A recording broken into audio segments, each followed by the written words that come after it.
Salut à tous, ici Frédéric Morel. Bienvenue sur ma chaîne dédiée à la science et aux découvertes scientifiques. Si vous êtes passionné par l'exploration de notre univers et les avancées scientifiques, pensez à vous abonner.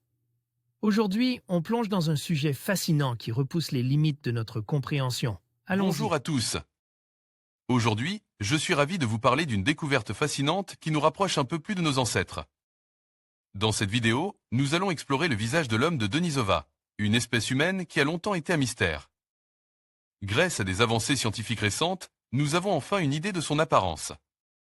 Je vais vous expliquer comment les chercheurs ont réussi à reconstituer ce visage et ce que cela signifie pour notre compréhension de l'évolution humaine. Restez avec moi pour plonger dans cette incroyable aventure scientifique. Pour la première fois, l'homme de Denisova a un visage. Cela fait presque 10 ans, depuis sa découverte fortuite dans une grotte de Sibérie, que ce cousin de l'homme moderne reste cache. Derrière un voile de mystère. Aujourd'hui, des chercheurs lèvent une partie de ce voile en reconstituant l'apparence physique d'une jeune fille denisovienne qui a vécu voici plus de 70 000 ans. On sait à quoi ressemblait l'homme de Néandertal. Mais grâce à l'ADN, des scientifiques israéliens ont réussi à donner corps et visage à un autre de nos anciens cousins, le denisovien. Disparu il y a 50 000 ans. Des hommes de Denisova, dont les premiers restes ont été découverts en 2008, les scientifiques ne connaissaient que peu de choses. Des dents, des bouts d'os et une mâchoire inférieure retrouvent. Trop peu pour savoir à quoi ils ressemblaient. Les scientifiques israéliens de l'Université hébraïque de Jérusalem, sous la direction du professeur Liran Carmel, ont utilisé les évolutions des blocs de l'ADN retrouvent sur ces fragments afin de deviner quel gène était active et reconstruire ainsi telle apparence physique de ses lointains cousins. L'étude paraît dans Cell Press. Le visage d'un denisovien a été reconstitué pour la première fois. Il s'agit d'une jeune fille d'environ 13 ans, morte depuis plus de 70 000 ans, dont les restes ont été retrouvés dans la grotte de Denisova dans l'Altaï, en Sibérie. Maillant Harel, la première reconstitution d'un denisovien. Il est très difficile de partir des séquences de l'ADN pour dessiner l'anatomie de son propriétaire, explique le professeur Carmel, en présentant les résultats de leur recherche à Jérusalem. La police, partout dans le monde, rêverait de prélever de l'ADN d'une scène de crime et pouvoir identifier, physiquement, un suspect. 56 différences entre le denisovien et l'homme moderne. Les scientifiques ont développé une nouvelle méthode, fiable à 85%, ajoute-t-il.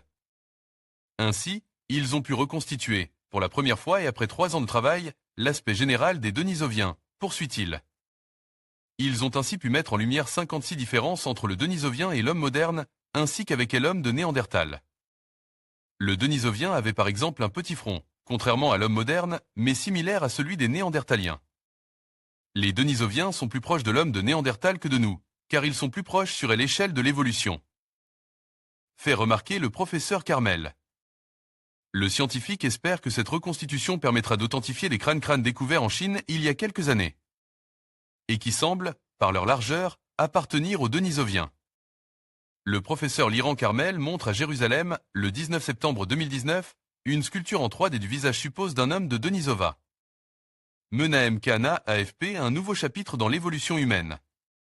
Ces conclusions ont été possibles grâce à la découverte d'un os de l'auriculaire dans une grotte en Sibérie, près de la Mongolie.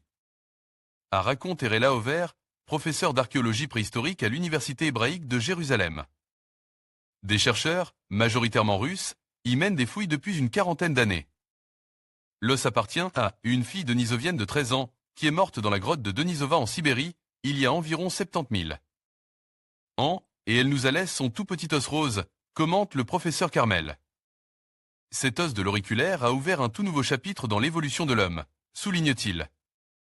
La reconstitution de l'apparence physique d'une jeune denisovienne à partir d'une analyse génomique comparative. Cell Press, les denisoviens et les néandertaliens se sont séparés il y a 4,000/5,000 ans, devenant deux espèces. Distinctes du genre Homo, les Homo sapiens en formant une autre. En quittant l'Afrique, les néandertaliens se sont dispersés en Europe et dans l'ouest de l'Asie, tandis que les denisoviens se sont dirigent vers l'Asie de l'Est. Les hommes de Denisova se sont éteints il y a 50 000 ans, mais les scientifiques ignorent pourquoi. Ces lointains cousins ont laissé une partie de leur génome à certains Homo sapiens, moins de 1% chez les populations asiatiques. et amérindienne et jusqu'à 5% pour les aborigènes d'Australie ou les Papous de Nouvelle-Guinée. Ils auraient également transmis un gène aux Tibétains qui leur permet de respirer à haute altitude. Des Néandertaliens ont émigré dans les régions où se trouvaient des hommes de Denisova, rappelle Erela Over. Les scientifiques ont même trouvé un fragment d'os d'une fille née d'un père denisovien et d'une femme néandertalienne, dit-elle. Quelle était leur relation culturelle et comment interagissaient-ils? S'interroge la professeure avant de préciser. C'est maintenant aux archéologues de le déterminer. En conclusion, la découverte du visage de l'homme de Denisova marque une avancée majeure dans notre compréhension de l'évolution humaine. Grâce au progrès de la science et de la technologie, nous pouvons désormais imaginer à quoi ressemblait cet ancêtre mystérieux qui a vécu il y a environ 57 000 ans. Cette révélation nous rappelle à quel point notre histoire est riche et complexe, et ouvre de nouvelles perspectives sur les interactions entre les différentes espèces humaines. Continuons à explorer et à questionner notre passé pour mieux comprendre notre place dans le monde.